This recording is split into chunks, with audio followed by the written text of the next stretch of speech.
क्या आपने कभी किसी ऐसे गांव के बारे में सुना है जहां रात में कोई लड़की रोती है और उसकी चीख सुनने वाला अगली सुबह जिंदा नहीं बचता? ये कहानी है सांवरा गांव की, जहां आज भी एक रुदाली की आत्मा भटक रही है इंसाफ की तलाश में। साल 2002। एक युवा पत्रकार आरव पुरानी जगहों और रहस्यमयी घटनाओं पर डॉक्यूमेंट्री बनाता था। उसे एक दिन एक बूढ़े साधु ने एक कागज दिया जिस पर लिखा था, सांवरा गांव मत जाना, वहां रुदाली जागती है। पर आरव को डर नहीं लगता था, उसे सच्चाई जाननी थी। आरव रात 10 बजे गांव पहुंचा। गांव पूरी तरह सुनसान था, न बिजली न इंसान, बस एक पुराना कुआं और कुछ जले हुए पेड़। अचानक एक काली साड़ी में औरत दिखाई दी, जिसकी आंखें खून की तरह लाल थीं। वो बस धीरे धीरे रो रही थी, जैसे कोई बहुत बड़ा दर्द हो। आरव ने कैमरा ऑन किया और तभी आरव को अब हर जगह वही रुदाली दिखाई दे रही थी, कभी पेड़ पर, कभी कुएं के पास।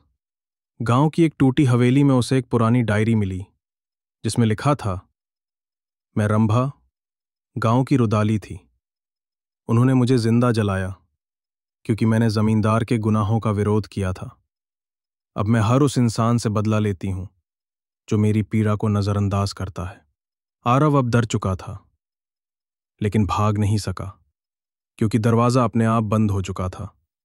हवेली की छत से एक रस्सी लटक रही थी और अचानक आरव के गले में फंस गई।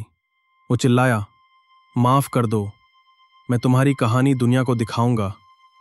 रुदाली की आत्मा एक बार फिर प्रकट हुई और बोली, अगर तुझे सच्चाई चाहिए तो ये वीडियो सबके सामने लाना।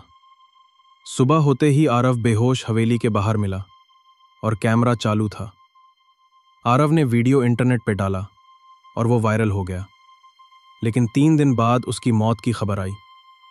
उसकी आंखें खुली थीं और चेहरे पर वैसी ही लाली थी जैसे रुदाली की। लोग कहते हैं, जिसने भी उस वीडियो को रात 3 बजे देखा, उसके सपनों में वही औरत आती है और कुछ मांगती है, इंसाफ। अगर आपको भी रात में कोई औरत रोती हुई सुनाई दे तो जवाब मत देना, हो सकता है वो रंभा हो। अगर आपको ये कहानी पसंद आई हो